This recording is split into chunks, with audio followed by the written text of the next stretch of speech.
Hello everyone, it's me Anju Sujgotra, and in this video we are going to learn about Constituent Assembly of India and framing of the Constitution of India. To live by the rule of the Constitution ought to be considered not slavery but salvation. This observation of Aristotle has always motivated human beings, particularly the dependent people, to work for securing a self made constitution.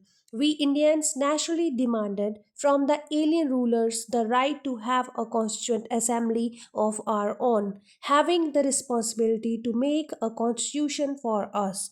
At some stage in the history of all nations, observes Jennings, there arises the need for the formal determination of the composition and functions of the main instruments of government. There are many ways of creating a new state or reorganizing the political complexions of an old one. But whatever the circumstances, the need is felt and some persons or body of persons is set to draft a constitution. Indian constitution is drafted by her own constituent assembly. Under the cabinet mission plan 1945 accepted the right of the Indians to organize a constituent assembly for framing a constitution for India was accepted. Elections for the Constituent Assembly were held in 1946 and it began its first session on 9th December 1946. However, behind the establishment of the Constituent Assembly, there was a long history of struggle. It was only after a long drawn struggle that the foreign rulers considered the demand for establishing the Constituent Assembly. The dawn of the 20th century came with a new hope for India, and this was the hope for Swaraj. As the representative of Indian public opinion, the Congress passed the Swaraj Resolution in 1905. And from this time onward, the people of India marched ahead in the national mainstream for securing self rule through the securing of the right to make a constitution for themselves. However, till August 1917, the British rulers always denied to them the right to have a responsible government, self government. It was only in the Montague Declaration of August 1917 that the establishment of a responsible government was accepted as the final goal of British policy in India. It was considered because of the pressure resulting from the First World War and the environment generated by unity between the Congress and the Muslim League and between the moderates and extremists in 1916.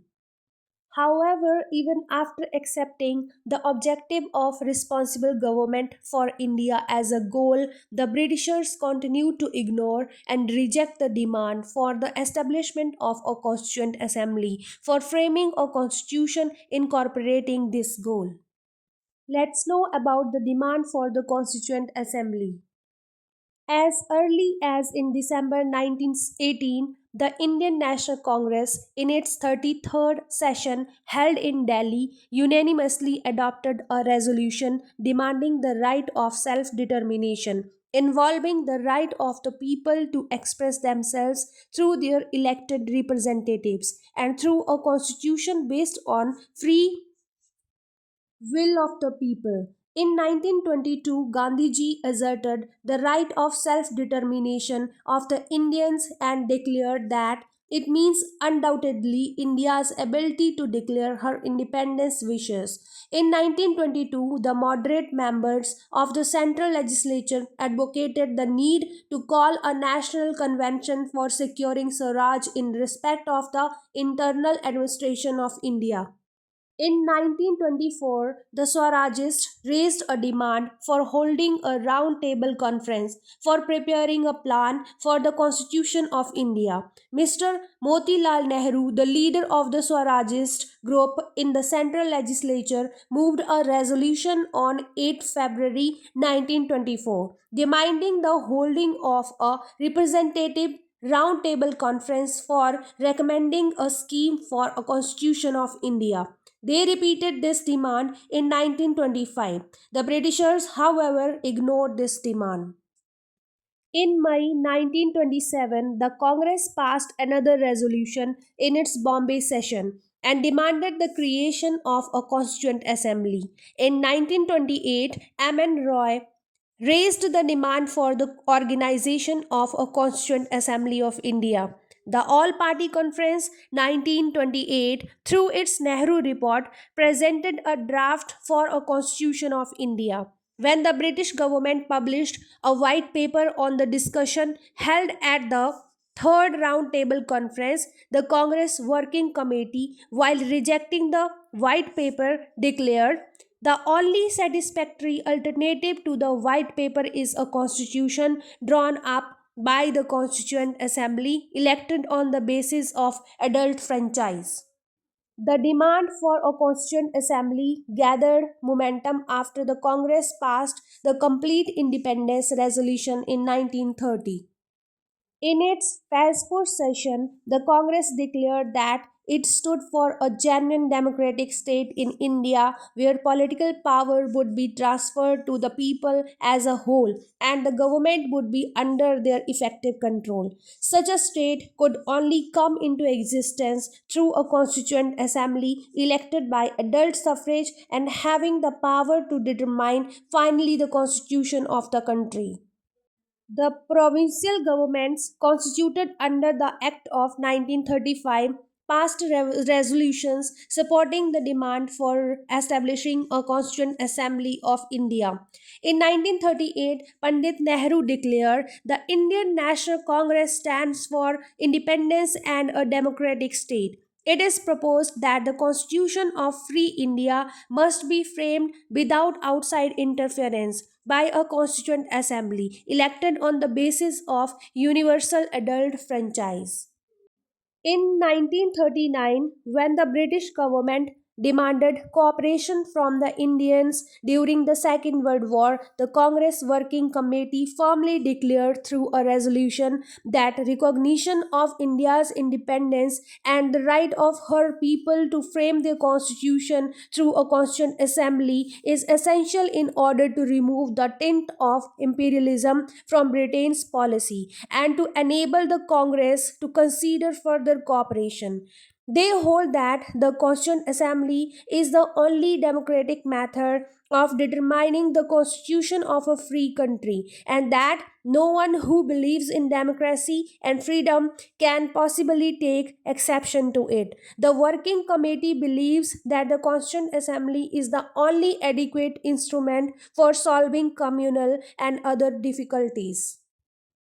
On 8th August 1940, Viceroy Lord Linlithgow declared, among other things, that after the war a constituent assembly shall be established in India. The offer was rejected as an unrealistic, futuristic announcement at a time when the future of Britain herself was uncertain. The Cripps Mission 1942 repeated this offer along with other proposals, but it was rejected as a post dated check on a failing bank. It was only after the end of the Second World War that the British government, through its cabinet mission, accepted the demand for the establishment of Constituent Assembly for India. Regarding the organization and powers of the Constituent Assembly, the Cabinet Mission Plan laid down the following principles. Number one, there were to be 389 members in the Constituent Assembly, 292 from the British India, 93 from the Indian states, and 4 from the Chief Commissioner's provinces. Number two, there will be three categories of electorate. A. General electorate 210 seats. B. Muslim electorate 78 seats. C. Sikh electorate 4 seats. Number 3, British India was to be divided into three groups. Group A, it included Bombay, Madras, UP, MP, Bihar, and Odisha. Group A was to have 187 seats, 167 general, and 20 Muslim. Group B included Punjab, NWFP, and Sindh. It was to have 35 seats and 9 general, 22 Muslim, and 4 Sikh.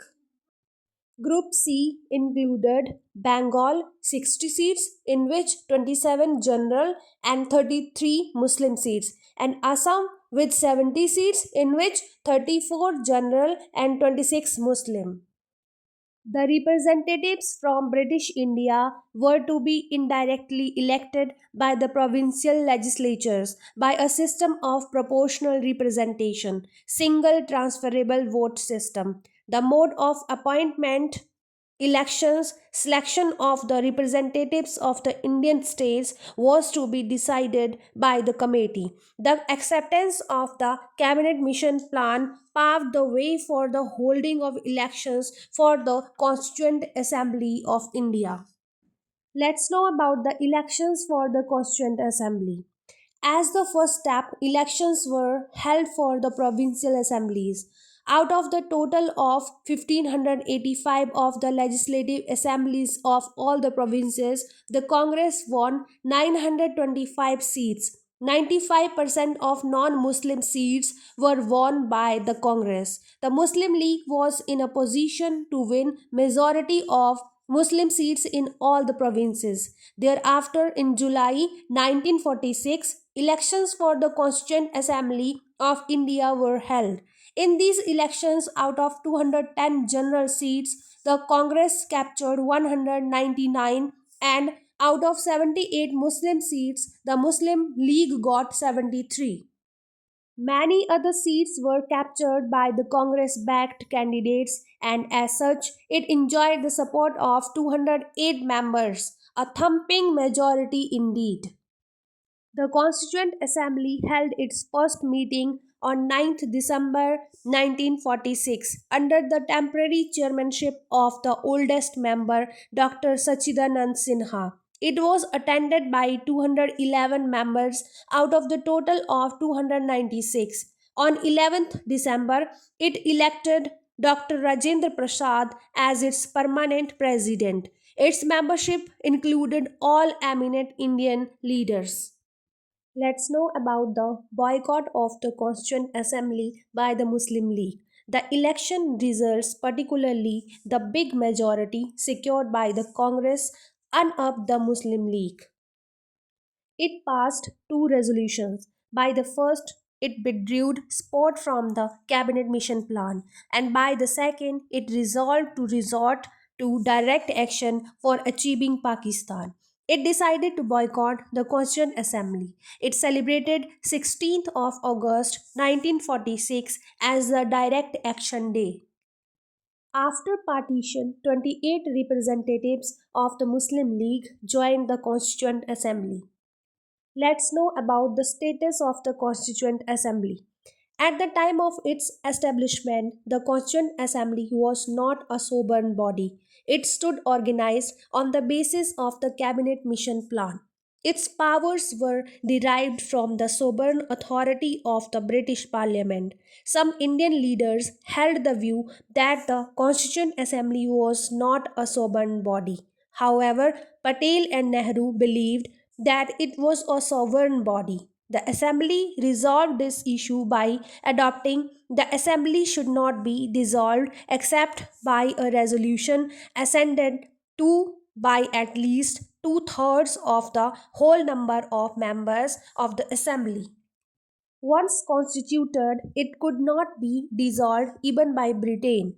It started acting as a sovereign constitution making body.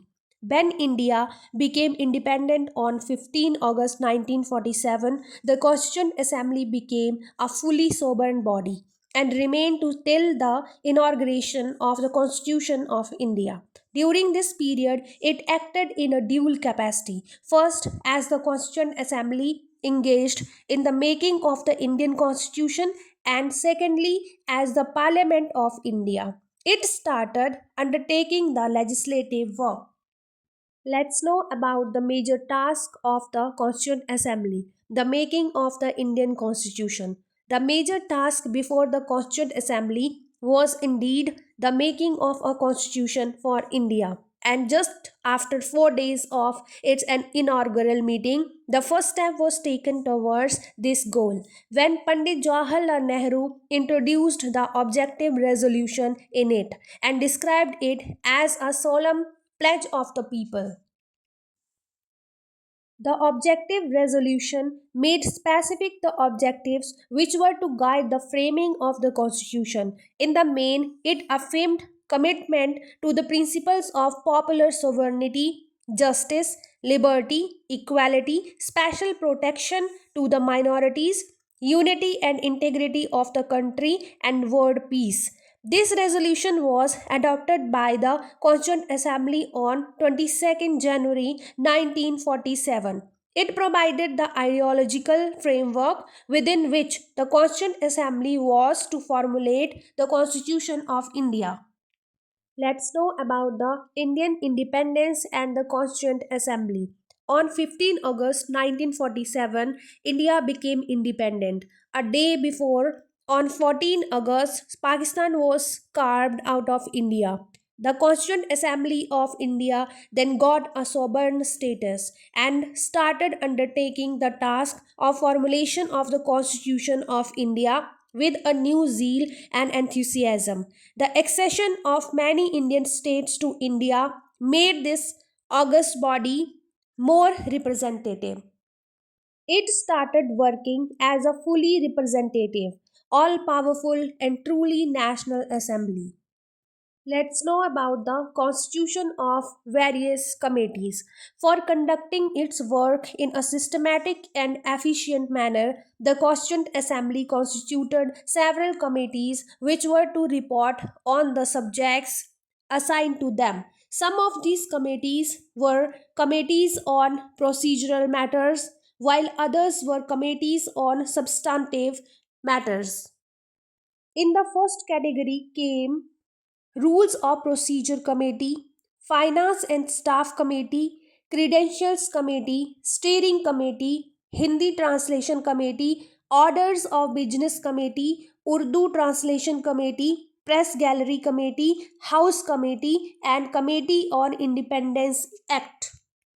The substantive matters committees included Union Power Committee, Union Constitution Committee, Provincial Constitution Committee, Advisory Committee on Minorities and Fundamental Rights, and Committee on Financial Rights between the Union and the states. The reports of these committees provided the brick and mortar for the formulation of the Constitution of India. Let's know about the drafting committee. In the making of the constitution, a very valuable role was played by the drafting committee. This committee was constituted on 29th August 1947 with B.R. Ambedkar as its chairman. The members of this committee included versatile chairman Dr. Bhimrao Ambedkar and such legal luminaries as B.L. Mittar and Gopalaswamy Iyengar, Aladi Krishnaswamy Iyer, K.A. Munshi, Sayyid Muhammad Sadullah, and Madhav Rao and D.P. Khaitan. After the death of Mr. D.P. Khaitan, T.T. Krishnamachari was made its member. Dr. B.N. Rao worked as the chief constitutional advisor attached to this committee. Let's know about the drafting and adoption of the Constitution. The drafting committee submitted its report to the Constituent Assembly on 21st Feb 1948 and the Constituent Assembly held debates on it.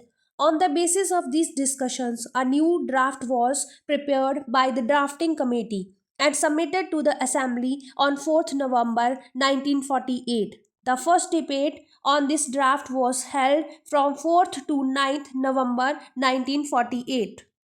Thereafter, from 15th November 1948 to 17th October 1949, each clause of the draft was thoroughly debated upon and passed.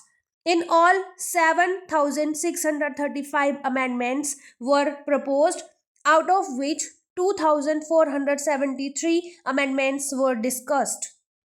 From 14th November 1949 to 26th November 1949, the final debate was held on the draft. On 26th November 1949, the constitution was finally adopted and enacted when the constitution was signed by the President of the Constituent Assembly. The adoption of the Constitution was indeed a historic event and an occasion of great constitutional significance. Some of the provisions came into operation directly, while as a whole, the Constitution was inaugurated on 26 January 1950. Thus was fulfilled the pledge was Puran Swaraj that the people of India had taken on 26 January 1930. The final session of the Constituent Assembly was held on 24th January 1950. It unanimously elected Dr. Rajendra Prasad as the first President of the Republic of India under the Constitution of India, which was inaugurated 2 days after. This is, in brief, an account of the making of the Indian Constitution by the Constituent Assembly. It took the Constituent Assembly 2 years, 11 months, and 18 days to accomplish the task of making the Constitution. In all, it held 11 plenary sessions and discussions were held for 114 days.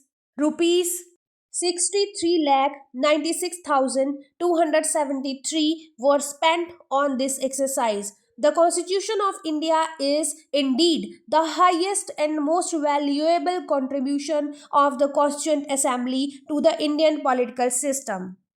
I hope this video would be informative for you. Please subscribe for such more videos. Thanks for watching.